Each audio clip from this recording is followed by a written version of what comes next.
We try to find satisfaction in relationships. Nobody ever questions why 90% don't work out. Why don't they? We're trying to find something in us that's lacking in someone else. And the sad part is you can't take it from them.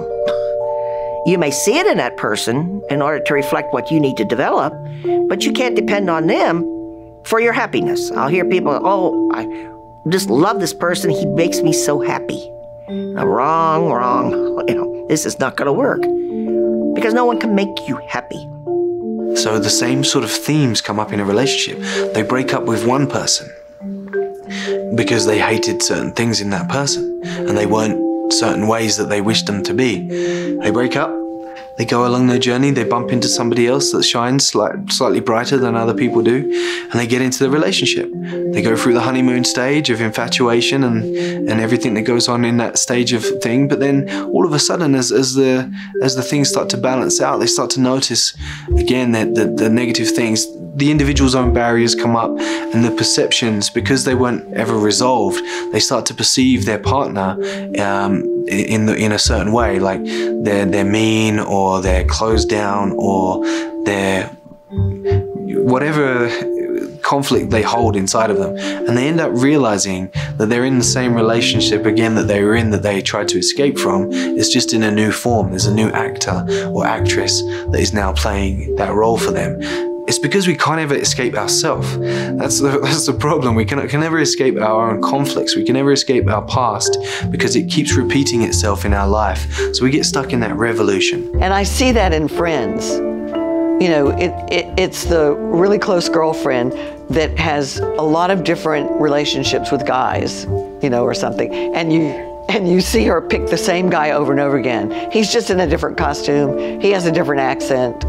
But what happens is she always ends up feeling the same way about herself by the way the guy treats her. He looks different. This one's rich, this one's poor. You know, this one's artistic, this one's intellectual. But she feels the same by the way they treat her. So that's what she's picking. It's that unconscious attraction. Our brains hold these patterns. And I often say to people, when you have a habit of thinking, think of it as a little neurological pathway in your brain. And every time stimuli comes in, it hits that pathway and these neurotransmitters go off, and the next thing you know, you have a chemical cocktail going through your body.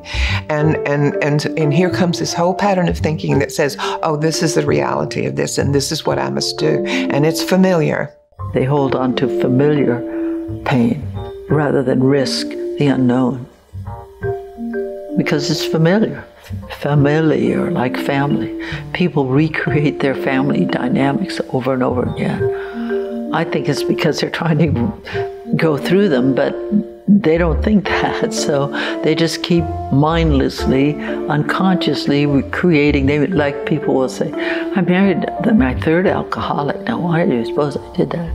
What was your dad like? Well, he was drunk. You know, oh, you're getting to have daddy again. What do you need to learn about this? What do you need to express? What do you need to transform, to let go of, so you can make a better choice? Wake up.